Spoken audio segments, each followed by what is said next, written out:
So thank you, everybody. And I hear we have some new people here. I heard the round of applause, so welcome. And I got to get everybody on the same page, get everybody up to date. So I want to explain this photograph. Some of you have seen it before. So this is the photograph of a card that my wife, Melba, gave me. We've been married 32 years. And where it came from is, just like this morning, us standing, looking in the mirror, and I got this routine where I'm getting myself together. And she's like, honey, I don't know what you're looking at, but I don't think you see what I see. Hence the card, the cat looking and seeing the lion. And I'm like, oh, honey, I know who I see. I see Denzel Washington. That's who I see. And I don't mean fat, sloppy, out of shape fences Denzel. I mean Training Day Denzel. So afterwards, many of you, my friends, my colleagues have said, hey, Mike, you need to just love yourself. Accept yourself the way you are.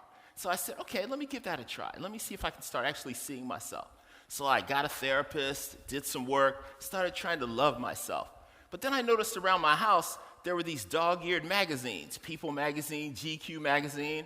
And I was like, And it's just me and my wife at home. My kids are out of the house. So I was like, all right, either I can listen to my friends or I can try to get to my 33rd year.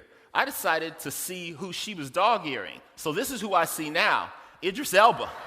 Yeah, apparently he's the man now, okay? So that's who I'm trying to be. So part of what we have to do, part of being a leader, trying to do something that hasn't really been done before, we have to be delusional. We have to see the world the way we want to see it. And so we've got a powerful mission. This is it. To do anything we can do at Great Place to Work to help your organization become a great place to work for all. And we'll do anything to try and make this happen. We know this is better for business, better for people, and better for the world. We've proven it. How many of you have gotten one of these great badges? Yeah. That's how you let the world know. You tell the world no. And the thing is, you can't get these badges unless your people say you're a great place to work. That's what I love about them. You have to earn it. Your people have to say. So when we say great place to work for all, just to be on the same page for some of the new people, let's talk about what we mean. It should be a great place to work for all if you have no hair. It should be a great place to work for all if you have gray hair. It should be a great place to work for all if you have uniquely beautiful hair.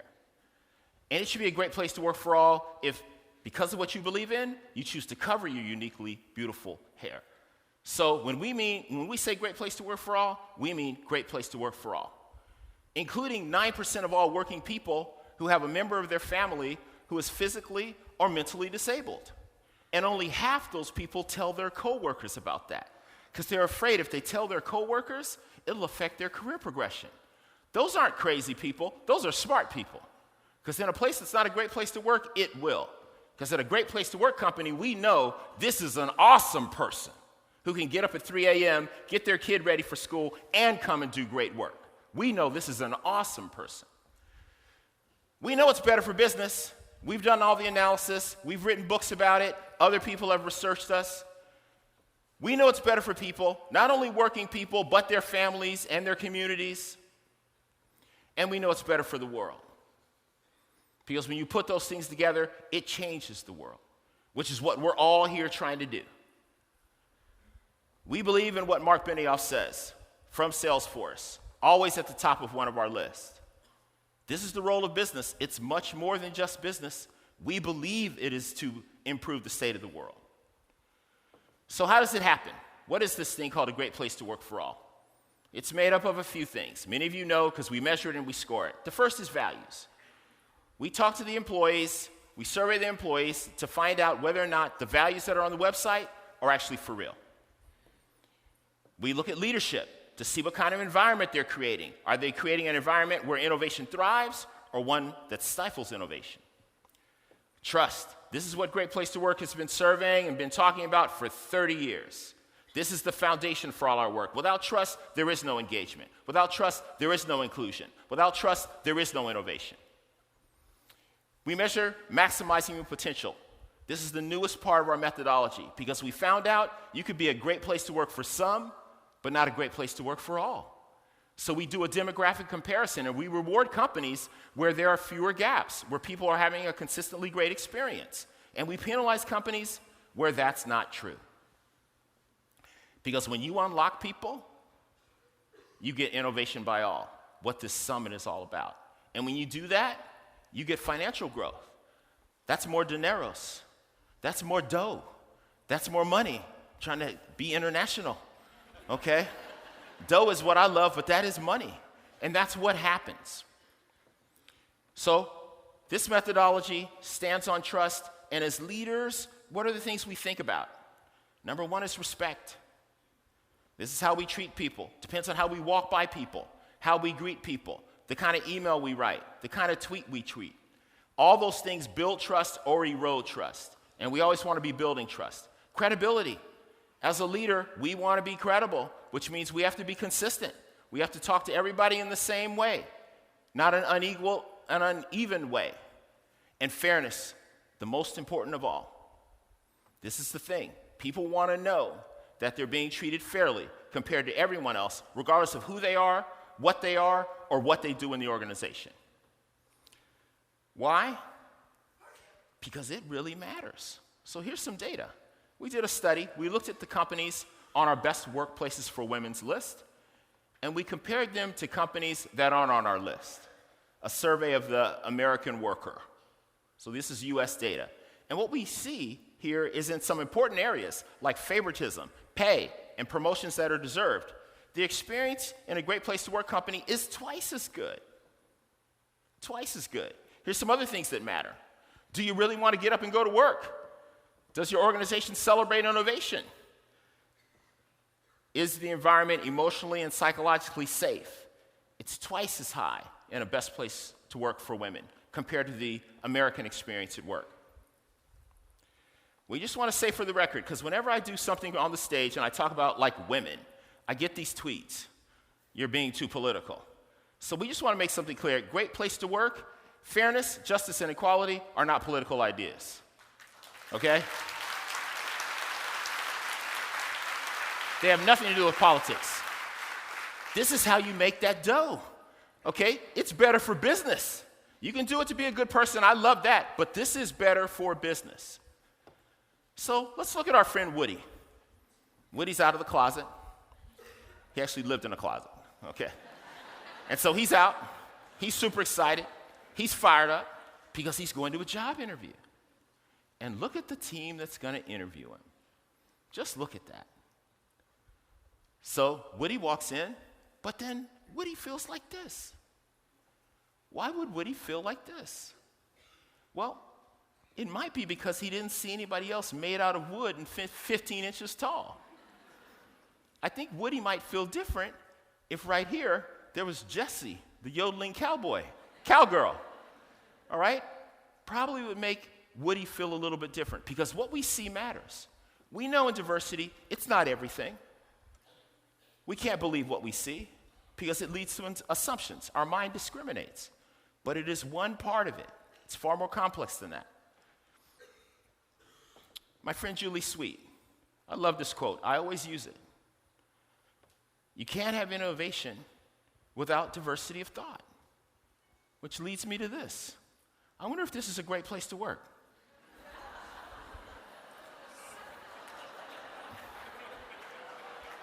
Okay.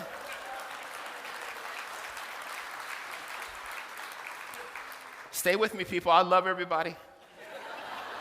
Okay, let's just establish that, but I'm just saying. Okay, they haven't called us to do the Trust Index survey yet. But we are waiting. Okay, but when I think about this diversity of thought, you know, people having to think the same way, I'm just not so sure that it drives innovation. So innovation, we've done a lot of research in this area. If you'd like to get some of that research, please hit me up on LinkedIn. We send it out free. But this is our seminal study that got us started, where we looked at many companies across the U.S. to measure this thing called the innovation by all experience. And what we found is there are many great companies that have something called the accelerated ratio. So when you look at the people and you see people circled in green, these are the people you love. They're fired up. We have to change, shut down the product, and move in a different direction. Let's go. You don't need change management consultants when you have a lot of people circled in green. Consultants hate a company that has a lot of people circled in green. Okay, but this is what agility is, people circled in green. And the people in red, let me be clear who they are. These aren't the people that, people where you say, hey, I have a great idea, and you say the idea and they go, I don't like that idea. All right, I'm married to one. Okay, you need these people. These are super smart people. If it wasn't for this connection that I have, you wouldn't have met me today. Or you might have, but I would have been in front asking for $1. Okay, a whole different situation. You need a diversity of thought. You need people who will challenge your ideas. But the people in red aren't those people. These are people who are having an experience at work based on who they work for that they don't feel trusted. They don't feel cared for. This is the worst thing you can do to a person, which is smash their motivation and their potential. Well, great organizations have only two, so they always have work to do. These aren't bad hires. These are people who are having experience, and there's a leader who needs development. We've also surveyed all companies across the United States that we don't work with, and we found this is the case. I'm calling it the disruptable ratio, because these places are ripe for disruption because people are having a bad experience. That's why these songs like Take This Job and Shove It, Thank God It's Friday, that's why they were so popular, because of this ratio, okay? It's a real thing. Because when you're circled in red, you have fear. Fear looks like earlier today when you looked at each other. It's hard to see. Fear is like, what are you afraid of? Nothing. That person's afraid. What are you? Nothing. Okay? That's what happens. It's bad for organizations. I would fear something like this. I would even fear something like this. But I don't want to have fear at work because it stops inclusion, it stops innovation, two of the things your organization needs more than anything else. It would be far easier at work if fear looked like this, but it doesn't. It's hard to see. You have to be aware, and as a manager and a leader, you have to be thinking about the experience that you're creating for people. The cost is high.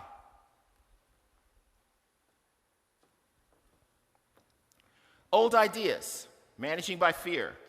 Another old idea. I've been at companies and I've had the CEO say, I'd like you to welcome our new Chief of Diversity and Inclusion, Cheryl. She's gonna make it happen here. And they call Cheryl up. Like one person's gonna make diversity and inclusion happen. And usually Cheryl smiles and she's happy, and then she sends me an email later from a Gmail account. Saying, what do you think? And I'm like, look, Cheryl, we're going to do everything we can to help you, but I would get my LinkedIn profile updated. Because this ain't an I thing. It's a we thing. It's a we thing. All leaders need to do it. They can follow the lead of a Chief Diversity and Inclusion Officer, but they can't be held responsible, one person, for making that happen. Business case for diversity. Come on, people, it's 2019. Are you kidding? I'm going to come back to this a little bit later. So, it's time to be different. That's why we're here. That's why you come to a summit, to have a different experience. It's about us. We get inspired and have to go back and try and inspire others. And I'm inspired by Lin-Manuel Miranda. Either way, I'm inspired. Because what he did was read a book and realized that generations really didn't understand democracy and the messiness of it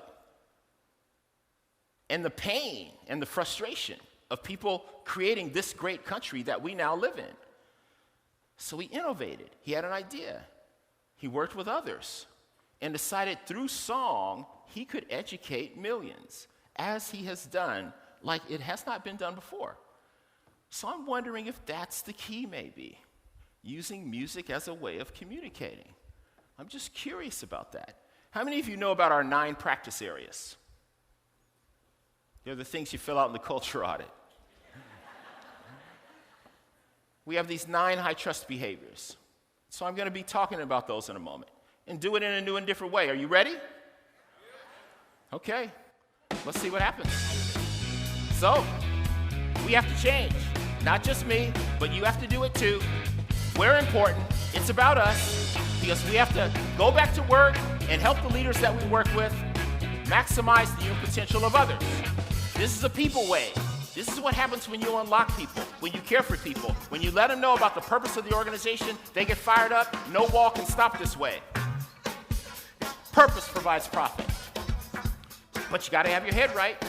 If you need to meditate, meditate. If you need to read a good book or exercise, exercise. Find what you need that gets you going. You know what I need that gets me going? A hot foot Sunday. Okay, it actually absolutely gets my head right. So back to the things that leaders need to do. We need to listen to the people, all the people. We need to inspire all the people. We need to speak to all the people. We need to thank all the people. We need to develop all the people. We need to care for all the people. We need to welcome all the people. And we need to celebrate the people and share that dough. Because when people are unlocked, they will lean in. They will give your organization 100%. And when you run across a hidden figure, there's no need for fear. You need to be excited. Because when you meet people and their potential has been minimized, you maximize it, awesome things happen. The business case for diversity, we got it. We got it. We got it. We got it. We got it. Here's a business case for all the business cases of diversity. We don't need to study this anymore, people. We know what we need to do. Are you with me? We need to listen to all the people. We need to inspire all the people. We need to speak to the people. This is what leaders do. We need to thank all the people. We need to develop all the people. We need to care for the people. We need to welcome all the people. We need to celebrate all the people and share that dough.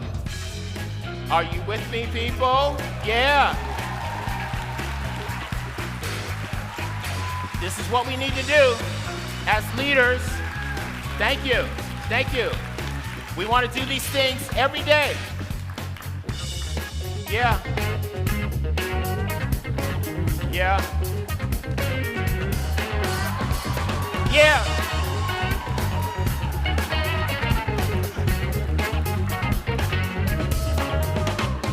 Yeah. So, you know, that's what happens when you treat people good. Now, when you treat people bad, what happens then? It gets bad, bad, bad.